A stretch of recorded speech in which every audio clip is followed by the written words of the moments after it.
तो नेक्स्ट आगे याद रखना अपीलेट ओरिजिनल जुरिडिक्शन। तो हाईकोर्ट के पास में भी आपके वही 3 प्रकार के जुरिडिक्शन, पहला आपके ओरिजिनल जुरिडिक्शन प्रारंभिक क्षेत्राधिकार, दूसरा अपीलेट जुरिडिक्शन, तीसरा आपके अदर जुरिडिक्शन। ठीक है, ओरिजिनल जुरिडिक्शन यानी कि प्रारंभिक क्षेत्राधिकार में कौन से केस आएंगे?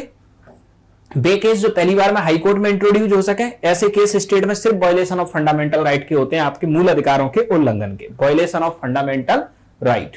ठीक है। दूसरा याद रखना, अपीलेट जुरिडिक्शन में आपके बे केस जो इंट्रोड्यूस तो लोअर कोर्ट में किए जाते हैं, लेकिन उनकी अपील हम हाई कोर्ट में कर सकते हैं, और अदर जुरिडिक्शन इन दोनों से अलग। तो अब appellate jurisdiction of high court समझना, इसमें आपके क्या है।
Contempt of court, contempt of court का मतलब सीधा सीधा सा आपके ये होता है कि जुडिशरी ने आपके कोई जजमेंट आपके दिया हो, या कोई आदेश किसी व्यक्ति को दिया हो, या एग्जीक्यूटिव बॉडी को दिया हो। ठीक है। जैसे कि जुडिशरी ने आपके किसी एग्जीक्यूटिव बॉडी को आदेश दिया, जैसे यूपी गवर्नमेंट को आदेश दिया कि आप एसआईटी का गठन करें आप हाथरस कांड की जांच के लिए। अब यूपी गवर्नमेंट आपके उसमें टालम टोल करे, ठीक, तो इसका मतलब आपके क्या हुआ, कंटेम्प्ट ऑफ कोर्ट, यानी जुडिशरी की बात नहीं मानी। इस आधार पर आपके, ठीक, क्या कर सकती है, सेंटेंस यानी कि सजा देने का काम कर सकती है कोर्ट। तो ये होता है कंटेम्प्ट ऑफ कोर्ट, जुडिशरी के किसी ऑर्डर को ना मानना। ये तो कई मामलों में आपके हो सकता है। अब आते हैं इसके बाद में आपके आगे, appellate jurisdiction of high court. Appellate jurisdiction of high court यानी कि उच्च न्यायालय का अपीलीय क्षेत्राधिकार। अब उच्च न्यायालय के अपीलीय क्षेत्राधिकार की अगर हम आपकी बात करें तो वे सभी केस जो आपके लोअर कोर्ट में तो इंट्रोड्यूस होते हैं, लेकिन उनकी अपील हम आपके कहां कर सकें, हाई कोर्ट में। अब ऐसे कौन से केस होते हैं, सभी सिविल और क्रिमिनल मैटर जिनमें आपके डिस्ट्रिक्ट एंड सेशन कोर्ट ने मिनिमम 7 साल की सजा दी है, उन सभी केसेस की अपील हाई कोर्ट के अंदर की जा सकती है। तो वे सभी सिविल एंड क्रिमिनल मैटर जिनमें 7 साल की सजा का प्रावधान मिनिमम हो, उन सब की आपके अपील आपके कहां की जा सकती है, हाई कोर्ट के अंदर की जा सकती है। ठीक है, अब आते हैं इसके बाद में आगे। अब नेक्स्ट अदर जुरिडिक्शन, अन्य क्षेत्राधिकार, अदर जुरिडिक्शन।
अब नेक्स्ट यहां एक पॉइंट याद रखना, आपने ये अपीलेट ज्यूरिडिक्शन देखा, इसमें थोड़ा सा एक पॉइंट और नोट कर लो।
नेक्स्ट अपीलेट ज्यूरिडिक्शन में एक और याद रखना, स्टेट के अंदर जितने भी ट्रिब्यूनल्स यानी कि आपके न्यायाधिकरण आपके होते हैं, tribunals basically quasi judiciary body होती हैं आपके, जो विभिन्न मामलों में अपना निर्णय देती हैं।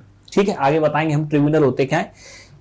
राज्य में स्थित जितने भी आपके ट्रिब्यूनल हैं या सेंट्रल एडमिनिस्ट्रेटिव ट्रिब्यूनल, केंद्रीय प्रशासनिक न्यायाधिकरण, केंद्रीय प्रशासनिक न्यायाधिकरण कैट, किसी भी ट्रिब्यूनल के आपके जजमेंट के अगेंस्ट अगर हमें अपील करनी है तो ये अपील हम कहां कर सकते हैं, हाई कोर्ट में। एक ये जरूर याद रखना। ठीक है, कोई भी ट्रिब्यूनल अगर है तो उसके जजमेंट के अगेंस्ट आपकी अपील कहां हो सकती है, हाई कोर्ट में।